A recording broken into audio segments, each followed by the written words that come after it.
ఇక్కడ చూడలే నేను. ఒక కార్పొరేటర్ కోసం ఎమ్మెల్యేలు, ఈ కార్పొరేషన్లో 3 ఎమ్మెల్యేలకు సంబంధాలు ఉన్నాయి.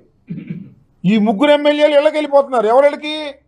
వైసీపీ తరఫున గెలిచిన వారిళ్ళకి, ఫ్యాను గుర్తు మీద గెలిచిన వారిళ్ళకి, కార్యకర్తలందరూ కష్టపడి గెలిపించున్న వారింటికి,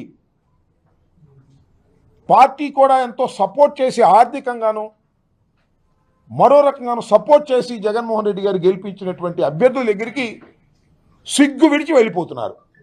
ఒకటి, అధికారం ఉంది వాళ్ళ దగ్గర. మరి మా వాళ్ళు, మరి వాళ్ళ క్యారెక్టర్ ఉంటాయో పోతాయో నాకు తెలియదు. రాబోయే కాలంలో బులబులమని వెళ్ళిపోతున్నారట. అధికారం వచ్చిన తర్వాత కొంతమంది వెళ్ళారు, మొన్న 2 రోజుల క్రితం 2 వెళ్ళారు, ఇంకా ఎవరో వాళ్ళు వెళ్తారు వీళ్ళు వెళ్తారు అనేటువంటి ప్రచారం జరుగుతున్నటువంటి దశ.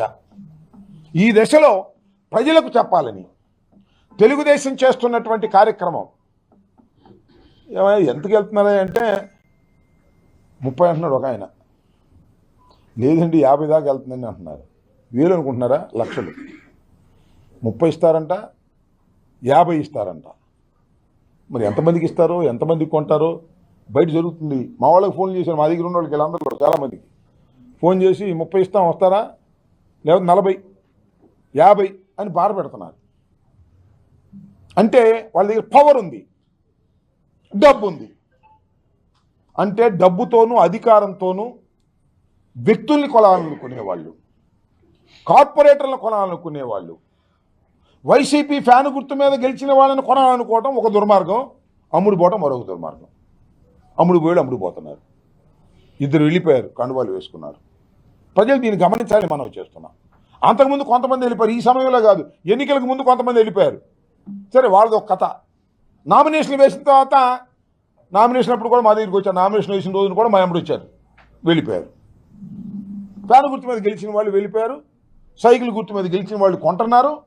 ఇది ఈ తతంగాన్ని ప్రజలకు తెలియపరచాలి. మోరల్గా, నైతికంగా ఇది తప్పు జరుగుతూ ఉంది అనేటువంటి విషయాన్ని ప్రజల ముందు పెట్టాలని. అమ్మా, తెలివి దిమాకున్నోళ్ళు ఎవరు కార్పొరేటర్లు డబ్బులు పెట్టి కొనరు. ఓకే, ఏదో అంబటి రాంబాబు గారు ఇంకొకళ్ళు ఏదో వాళ్ళకి మైకు దొరికింది కదా అని ఏదో మాట్లాడుతూ ఉంటారు. అవన్నీ మీరు పట్టించుకోవాల్సిన అవసరం లేదు. చూస్తారుగా మీరే అన్ని. అభివృద్ధికి ఏది అవసరమైతే అది చేసుకుంటూ పోతాం.